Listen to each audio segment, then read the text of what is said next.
एक जंगल में एक गब्बर शेर रहा करता था। गब्बर शेर बहुत सुंदर और सफेद रंग का था। गब्बर शेर अपनी प्रजा का अच्छे से ध्यान रखता था। जंगल के सभी जानवर अपनी अपनी परेशानियां गब्बर शेर को बताया करते थे और गब्बर शेर उनका हल निकाल कर दिया करता था। इस तरह से सभी जानवर अपने राजा गब्बर शेर से बहुत खुश थे। और इसी जंगल में एक रंगीन बाघ भी रहता था। ये बाघ बहुत कपटी और घमंडी और खड़ूस किस्म का था। ये हमेशा से ही इस जंगल का राजा बनना चाहता था। बाघ गब्बर शेर को मारने का तरह तरह का प्लान बनाया करता था। फिर एक दिन बाघ सोचता है, मुझे इस जंगल का राजा किसी भी कीमत पर बनना है। मुझे इस गब्बर शेर को मारना होगा, पर कैसे? एक आइडिया है। मैं जंगल में गड्ढा खोदूंगा और उसे पत्तों से ढक दूंगा, और जब भी राजा गब्बर शेर गड्ढे के पास से गुजरेगा तो वह गड्ढे में गिर जाएगा और इस गड्ढे में तड़प तड़प कर मर जाएगा। तब बाघ एक बहुत गहरा खड्डा खोद देता है और उस पर ऊपर से पत्ते बिछा देता है। फिर एक दिन गब्बर शेर उस गड्ढे के पास से गुजर रहा था। गब्बर शेर उस गड्ढे के ऊपर से जाने ही वाला था कि तभी वहां पर अचानक से एक बाज आ जाता है और वह उन पत्तों पर पंजा मारकर उन पत्तों को नीचे गड्ढे में गिरा देता है। गब्बर शेर ये देखकर चौंक जाता है। अरे, यहाँ पर तो ये गड्ढा था। अगर ये बाज सही वक्त पर ना आता तो आज मैं इस गड्ढे में गिरकर मर जाता। तब शेर वहां से वापस लौट जाता है और एक बार फिर से बाघ का प्लान फेल हो जाता है। लेकिन बाघ ने हार नहीं मानी। उसने फिर से एक और प्लान बनाया। प्लान के अनुसार बाघ गब्बर शेर के पास आया और बोला, महाराज, पास के जंगल के राजा सिम्बा शेर ने आपको बुलाया है।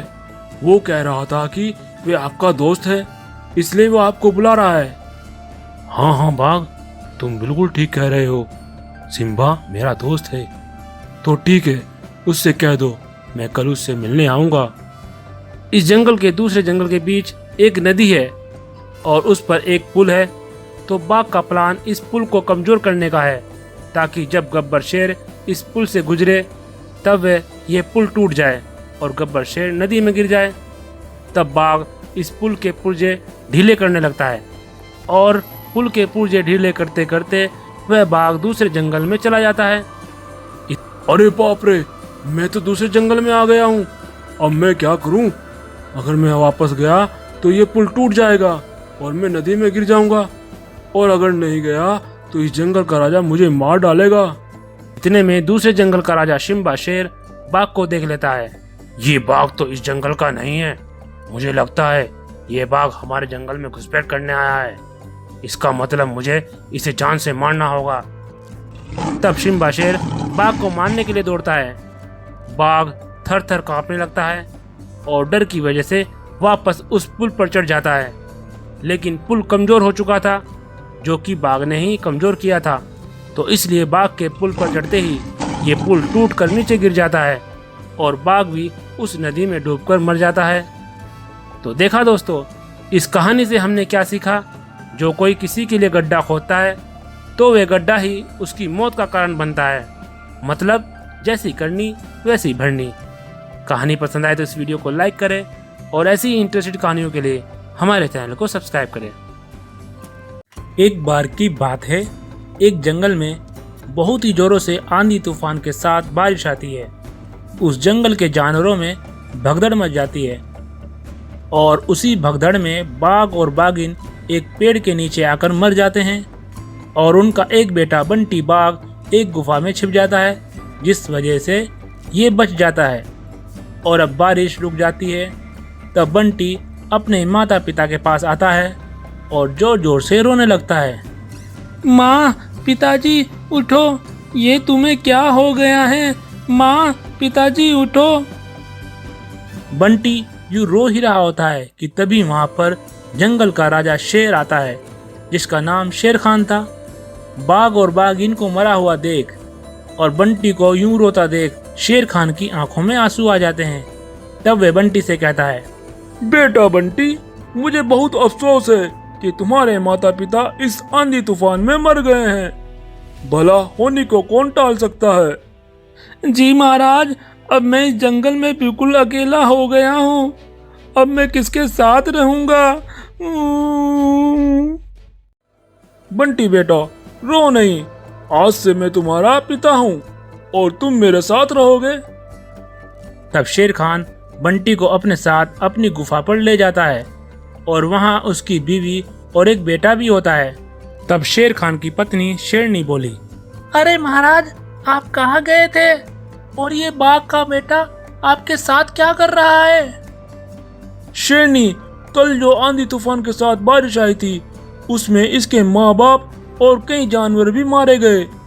अब ये बिल्कुल अकेला रह गया था, इसलिए मैं इसे अपने घर ले आया हूँ और आज से ये हमारा बेटा बनकर रहेगा। शेरनी बाघ को देखकर बहुत खुश हो जाती है और उसे अपना बेटा स्वीकार कर लेती है। और शेरनी अपने बेटे शेरू से कहती है, बेटा शेरू, आज से बंटी तुम्हारा भाई है। तुम दोनों एक ही साथ रहना और मुसीबत आने पर एक दूसरे की सहायता करना। लेकिन शेरू को बिल्कुल भी खुशी नहीं थी। वह बंटी बाघ को अपना भाई स्वीकार नहीं करता है और मन ही मन उससे जलता था। फिर एक दिन बंटी शेरू से कहता है, शेरू भाई, चलो जंगल में जाकर खेलते हैं, बहुत मजा आएगा। बंटी, मैं तुम्हारा भाई नहीं हूँ, इसलिए मुझे भाई मत कहो। तुम तो अनाथ हो और अनाथ ही बनकर रहो, मेरा भाई बनकर नहीं, समझे? शेरू की ये बातें शेरनी सुन लेती है और उनके पास आकर बोलती है, शेरू बेटा, ये तुम कैसी बातें कर रहे हो? बंटी अब हमारे परिवार का हिस्सा है। तुम्हें बंटी से ऐसे बात नहीं करनी चाहिए। चलो अभी माफी मांगो अपने भाई से। लेकिन शेरू माफी मांगने के बजाय वहां से गुस्से से चला जाता है। और अब काफी देर हो चुकी थी और शेरू वापस घर नहीं आया। तब शेर खान शेरनी से कहता है, अरे शेरनी, शेरू बेटा कहाँ गया? शाम हो गई है और वो अभी तक घर नहीं आया। तब बंटी बोला, पिताजी, मुझे माफ कर दो। शेरू मेरी वजह से गुस्से से जंगल में चला गया था। क्या? तुम्हारी वजह से? वो कैसे? तब शेरनी शेर खान को सारी बात बताती है। तब शेर बंटी से कहता है, अरे बेटा बंटी, इसमें तुम्हारी कोई गलती नहीं है। वो अभी गुस्से में है और जब उसका गुस्सा ठंडा हो जाएगा तो वह घर वापस आ जाएगा। लेकिन बंटी को शेरू भाई की बहुत चिंता हो रही थी। वो अकेला ही जंगल में शेरू को ढूंढने निकल पड़ा।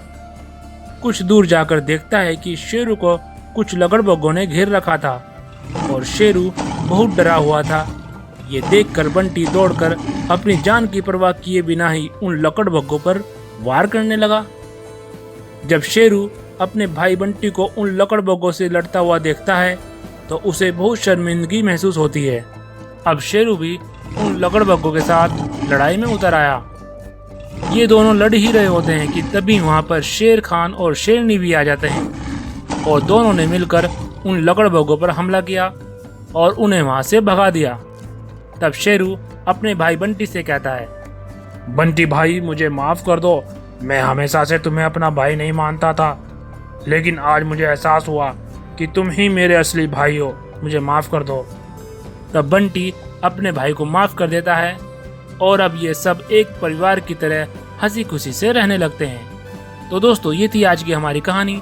अगर पसंद आए तो इस वीडियो को लाइक करें और ऐसी ही नई नई कहानियों के लिए हमारे चैनल को सब्सक्राइब करें। Thank you.